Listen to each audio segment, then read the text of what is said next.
I've been sitting on this for a while because honestly, it still doesn't feel real. Like my life turned into some off-brand Netflix drama overnight. Except there's no fade to black or audience applause at the end. Just me, pacing in my apartment, rereading old texts that now feel like someone else's life. So yeah, here goes. I was supposed to get married 2 months ago. Her name's Kelsey, and I thought she was it. Like the girl who made all the late nights working overtime worth it. I paid off her student loans, got us into a better apartment, helped her little brother with his first car down payment. My family used to joke I was husband material since birth, but honestly, I just liked taking care of the people I loved. Felt good to provide, to be solid. My best man was Eric. We've been friends since sophomore year of high school. We bonded over football and Halo matches in his basement. He was the guy I called when my dad passed away, the one who helped me move 3 times, the one who once bailed me out when my car got towed and I didn't have the cash. Point is, Eric wasn't just a friend, he was my brother. So imagine me, 3 days before the wedding, already stressed with last-minute crap, getting a text from him at midnight. "Don't hate me, bro. She picked me. We're in love. You'll get over it." At first, I thought it was some sick bachelor party joke. Eric's always been a smartass, always pushing boundaries for laughs. But then, not even an hour later, Kelsey hits my phone. "Don't make this dramatic. We'll still invite you to the reception if you act normal." I swear my hands went numb. I had to reread it like 10 times because my brain just couldn't compute. My fiancé, my best man, and they're not apologizing, not even owning what they did, just telling me not to make it dramatic. And then the kicker, because why stop at betrayal when you can add humiliation? That same night, they post a mirror selfie together in the hotel suite I had already paid for as a pre-wedding surprise for her. Eric's holding the phone, Kelsey's half draped on him, and the caption says, "Real love finds a way." I didn't even cry right away. I just sat there in the dark, scrolling through everything I'd done for both of them. Thousands of dollars, countless hours, every ounce of trust, and I felt this weird mix of hollow and boiling rage. Like my chest was empty, but my veins were fire. I didn't confront them, didn't blow up their phones, didn't drive to the hotel like some unhinged soap opera character. Instead, I opened a folder on my laptop. See, Kelsey wasn't just sloppy with her lies, she was loud. She had this habit of messaging me on the side whenever she was stressed about bills or when she wanted me to cover something, just until next week. Those DMs were gold. I had screenshots of her bragging about maxing out Eric's credit card because he'll never notice, her telling me I was the responsible one, and how she'd rather I handle deposits since I do money better. Receipts, bank transfers, all in my name. So I put it all together in one neat email, screenshots, receipts, timestamps, and sent it to the venue manager. Copied the caterer, florist, DJ, photographer, even the company that rented out those tacky champagne fountains Kelsey insisted on. Basically, everyone who needed to know whose name was on the checks, who actually had legal standing on those contracts. Spoiler, it wasn't her. The morning of the wedding, I drove past the venue. Padlocked gates. Caterers gone. Florist gone. Guests wandering the parking lot, confused as hell, dressed in their Sunday best with nowhere to go. By noon, someone had already started live posting about it on Facebook. Couple scams community with fake luxury wedding, or something like that. Photos of Kelsey in her half-done makeup, Eric screaming at the padlocked doors. It spread fast. By dinner, they were trending locally. Eric ended up calling me from some random number, probably a guest's phone, screaming so hard I could barely make out words. "What the F asterisk CK did you do?" She's in tears. Everyone's laughing at US. I waited for him to breathe before I sent one text back. "Reception's in the parking lot. Toast's on you." And then I blocked him. That's part of it. There's more, because what happened after made me realize betrayal doesn't just break you, it reshapes you. But I'll pause here, because writing this out feels like dragging glass across my own skin. After I blocked Eric, I sat in my car in some random grocery store parking lot, engine off, just staring at my steering wheel like it had the answers. My phone kept buzzing, calls, texts, even emails. At first from Kelsey, then her mom, then mutual friends. Half of them were angry, half confused, all of them wanting to know what the hell happened. I didn't answer a single one. Instead, I opened Facebook. That's when it hit me how fast the whole thing spread. Somebody's aunt had filmed the locked-up venue. narrating like it was some reality TV moment. Well, looks like the happy couple forgot to actually pay their bills. There was footage of guests arguing in the parking lot, people shaking their heads, even kids in flower girl dresses chasing each other because no one knew what to do. And then a picture. Kelsey, still in her robe, mascara streaking down her face, screaming at Eric who was red in the face, phone in hand. That picture was everywhere by 3 p.m. I didn't expect sympathy, but the comments? Brutal. Imagine scamming your whole town and still ending up padlocked out of your own wedding. All that money and no brain cells between them. Who invites the groom they just ditched to their own reception? It was savage. And the more it spread, the less I felt like the guy left at the altar and more like the guy who dodged a bullet. Still, that night, it hit me. Alone in my apartment, tux hanging untouched in the closet, fridge empty because I figured I'd be eating catered food all weekend. My mom called, and I finally picked up. She didn't even say hi, just, "Baby, I'm so sorry." And I broke. First time I cried since the texts. Ugly, chest-heaving kind of crying. She told me to come stay at her place, but I said no. I needed to sit in the wreckage for a minute. Let it hurt so I wouldn't forget. The next day, though, was when the Real fallout started. Kelsey's parents showed up at my apartment. I didn't let them in, just cracked the door enough to see their faces. Her mom looked wrecked, mascara in the corners of her eyes. Her dad, though, had that tight-jawed look like he wanted to strangle me. He goes, "You didn't have to humiliate her like that.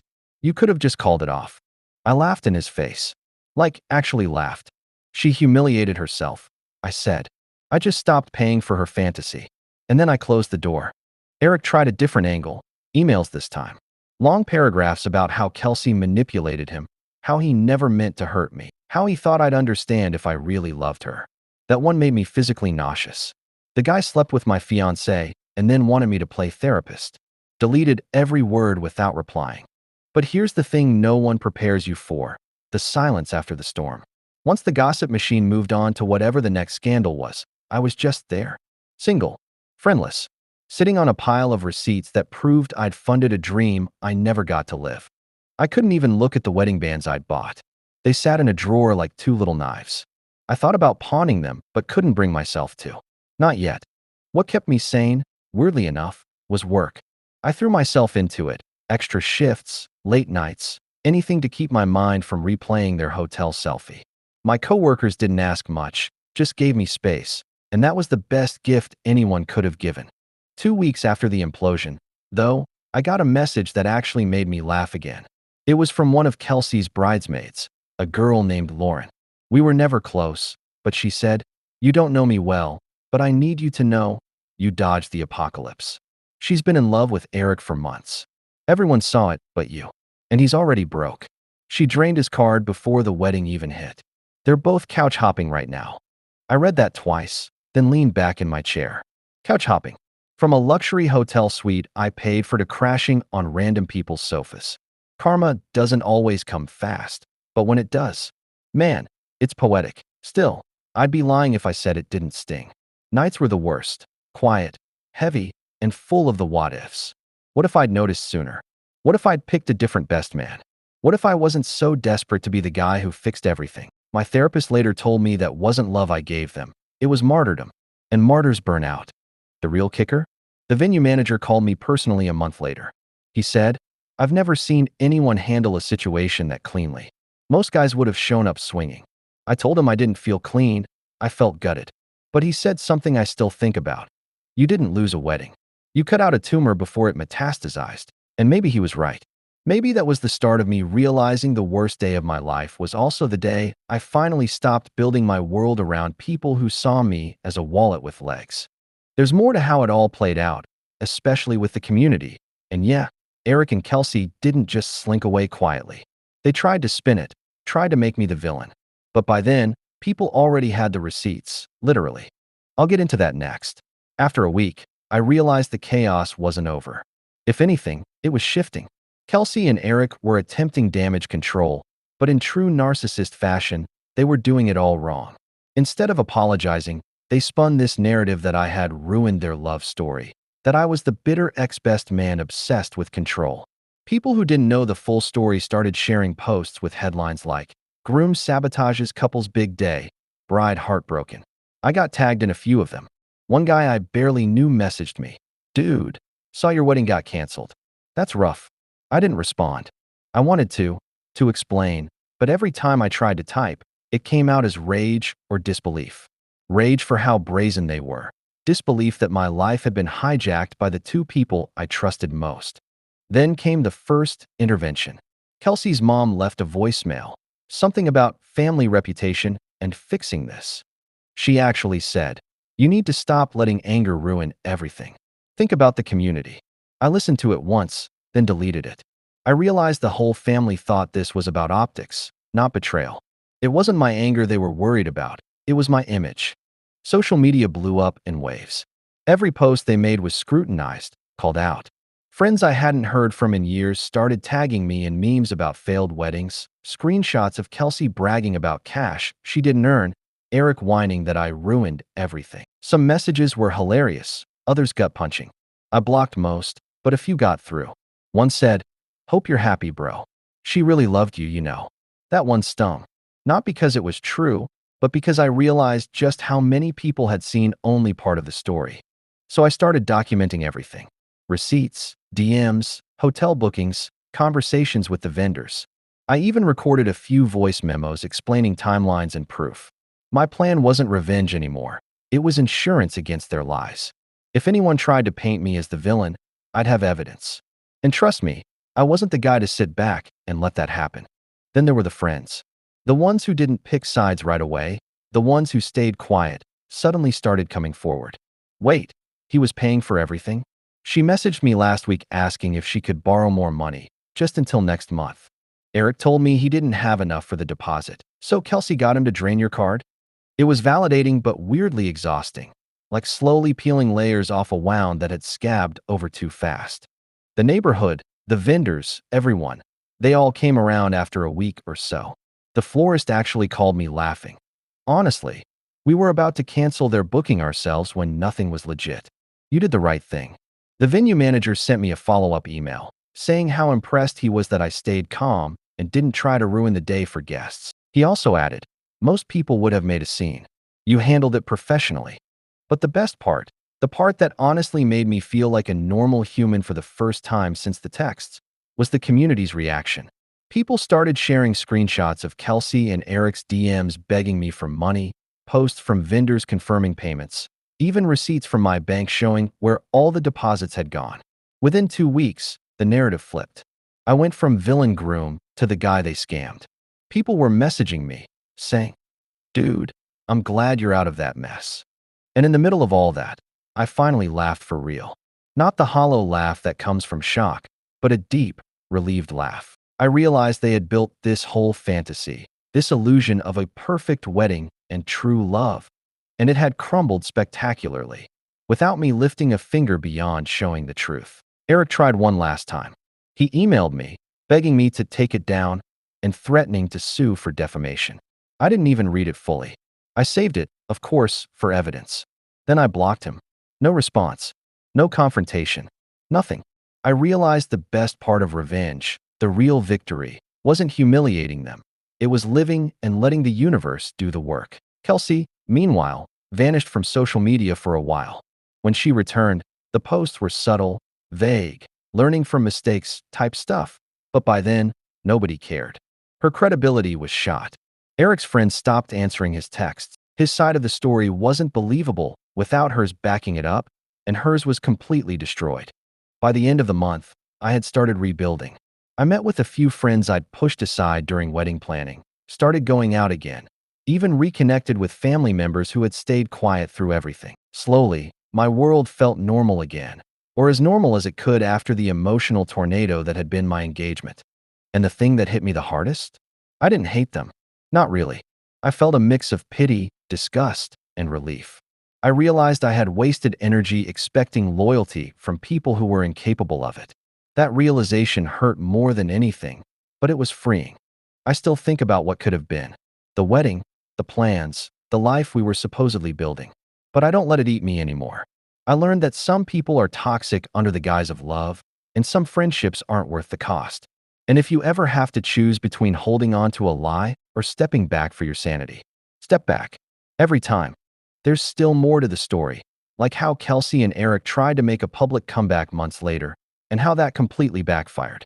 But for now, I'm just here, living, laughing at what used to be my nightmare, and slowly remembering that trust is earned, not assumed. A few months later, just when I thought the storm had passed, Kelsey and Eric tried to pull the ultimate PR stunt. I found out from a friend before it even hit my feed. Apparently, they'd convinced some local lifestyle blogger to write a love conquers all piece about them. The headline was something like, "From Betrayal to True Love, How This Couple Overcame Adversity." The audacity, the complete rewriting of history. I didn't even respond. I didn't want to. I sat there scrolling through my phone, muttering, "You can't be serious." But my blood pressure spiked anyway. They were trying to turn me, the guy who got scammed, humiliated, and left in the parking lot, into the villain of their triumphant love story. Then the comments section hit. People were calling it out immediately. Screenshots from Facebook of the locked-out wedding, tweets about their failed planning, posts from the venue manager, and vendors. They were everywhere. People remembered. Social memory is funny like that. The internet doesn't forget when you screw over someone in front of a community. Kelsey and Eric's followers, mostly mutual friends who hadn't seen the full story, started piecing it together. And the worst part for them? I didn't need to say a word. No viral post, no Instagram explanation. The receipts, screenshots, and timeline I had quietly archived months ago were doing all the talking. Every vendor who was willing to comment publicly confirmed the facts. Deposits were in my name, contracts signed by me, nothing legit was theirs. One comment under the article read, "Literally everything they're claiming is fake. The groom has all the receipts." I leaned back in my chair and laughed. A deep, relieved laugh. Not because I was enjoying their humiliation, but because it finally felt like the truth was in the open. They'd spent months trying to spin a story where I was the bad guy, and they completely failed. The universe was delivering justice in the form of receipts and witness statements. Still, it wasn't all clean or satisfying. Some of their mutual friends tried to contact me privately, trying to get my side for the article.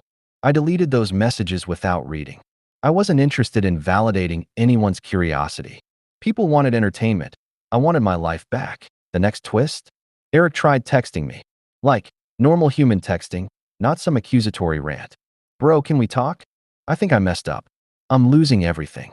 The man who'd slept with my fiancée, ruined his career in front of a community, and tried to villainize me, now wanted sympathy. I deleted it. Blocked him. Not because I was petty, but because I'd finally realized that some people don't deserve energy. Period. Kelsey, predictably, tried the emotional angle. A DM popped up from an account I didn't recognize at first. "I know I hurt you, but I never stopped caring. Can we meet? Just to talk." I stared at it for a long time. Part of me wanted to rip her apart for the sheer audacity. Another part, briefly, fleetingly, felt the old ache of what I thought we had. Then I remembered the hotel selfie, the side DMs, the credit card lies, the parking lot chaos. Deleted. Blocked. Gone. By this point, I'd started seeing a therapist regularly. Not because I was broken, though I was, but because I wanted perspective. I wanted to understand why I had invested so much in people who would betray me in such spectacular fashion. We talked about boundaries, toxic relationships, self-worth, trust, and how betrayal doesn't have to define you. Slowly, I started feeling like myself again, not the guy waiting for a wedding that would never happen. Work also became my anchor. I threw myself into a project that had been stalled for months. Extra hours, late nights, coffee-fueled brainstorming sessions. My coworkers noticed a difference, less distracted, more focused. And when someone would jokingly say, "Rough weekend, huh?" I'd smile, shrug, and move on. The joke, in a weird way, helped reclaim normalcy. Then came a week where I realized something important. The community's reaction had shifted, and not because of me, but because of them. Kelsey and Eric tried one more comeback on social media, a live stream where they attempted to share their truth. 2 minutes in, Eric's microphone cut, Kelsey mispronounced the venue's name, and fans began commenting screenshots of the receipts, posts, and vendor confirmations I had archived. Within 10 minutes, the chat turned into chaos. Trolls weren't even needed. Their own history was self-sabotaging. I didn't post a single thing. I just watched. And for the first time since all this started, I felt a strange kind of closure. Not because they were humiliated, though they were, but because I finally realized I didn't need to chase revenge or validation. The universe had handled it. I also started reconnecting with friends who had gone quiet during the wedding planning chaos. Dinners, casual hangouts, even a short weekend trip. People who had supported me without judgment. I laughed more than I had in months, felt lighter, and slowly, a little optimism crept back in. The last piece of this puzzle? My apartment. For weeks, I'd barely touched it, living out of a duffel bag, pretending life was normal. One night, I finally unpacked, found the tux still in the closet, pulled it out, hung it neatly, and stared at it. That tux had represented my investment, my excitement, my hope. Now it represented a lesson, one I didn't need to relive constantly. I folded it, placed it in storage, and felt free. By the end of part 4, I realized something crucial. The betrayal had been devastating, public, and humiliating, but it had also been the catalyst for reclaiming my life. I wasn't defined by a ruined wedding, a best friend who slept with my fiancé, or a community gossip spiral. I was defined by how I responded, by the boundaries I set, and by the resilience I discovered in the wreckage. And just like that, for the first time in months, I didn't feel like a victim. I felt like a survivor. By the time the dust fully settled, life had started to feel like mine again. Not like the version I'd planned, wedding bells, honeymoon, couple Instagram posts, but a version that was honest, raw, and fully under my control. I still check my phone too much, still scroll social media more than I should, but now it's out of habit, not obsession. I'm not looking for updates about Kelsey or Eric anymore. I don't want them. A few things happened that finally made me feel like closure wasn't just a concept. First, the last of the social media fallout. Kelsey and Eric tried one final stunt, a post-apology video where they claimed they had learned so much and promised to move forward together responsibly. I didn't watch it. I didn't need to. My friends, my family, the vendors, even random strangers online, they called it what it was: pathetic. Within hours, the post had more laughing emojis than hearts, more screenshots calling out their lies than support. The narrative had fully flipped. No more hero bride. No more victimized best man. They were just another cautionary tale. I didn't gloat. I didn't need to. But there was satisfaction in knowing that truth and proof, when laid out clearly, are more powerful than screaming, begging, or crying for attention. Months of meticulous documentation, screenshots, receipts, timelines had become my silent army. I didn't have to confront them, threaten them, or humiliate them further. The receipts, the vendors, the community, they did it all for me. I also started seeing someone new. Not in a rebound way. Not in a replace what was lost way. In a calm, patient, I actually like being with someone who's honest and grounded way. Her name's Mia. She's funny, sarcastic in the best way, and doesn't care about social media clout. Dinner with her doesn't come with a side of chaos or betrayal. She laughs at my dark humor, and I can tell her anything without worrying she'll spin it into a drama post. It's refreshing. Work got better too.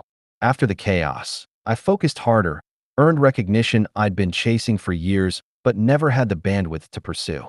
Projects I'd shelved because wedding stress consumed my headspace started moving again. My boss actually mentioned, during one meeting, "Whatever happened outside the office, you've handled like a pro here." And I realized, yeah, I had. I hadn't lost control. I'd just redefined what control meant. Funny enough, I even bumped into Kelsey in public one day.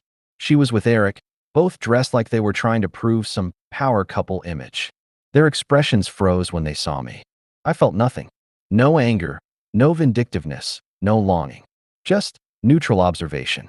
They looked ridiculous, desperate in that weird way people do when they know the world saw the truth and you didn't need to shout it at them. I walked past them without a word. And that was enough. A week later, I sold the wedding bands I had bought. Not for money, but for closure. I held them once, traced the engravings, and remembered the hope, excitement, and trust I'd put into that relationship.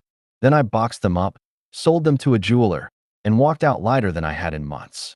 Months of therapy, reflection, and rebuilding taught me a few key things. 1. Some people will never respect boundaries, love, or trust unless it benefits them. 2. Betrayal is brutal, but it's also clarifying. It shows you who you really are, who your real friends are, and who's incapable of being honest. And 3.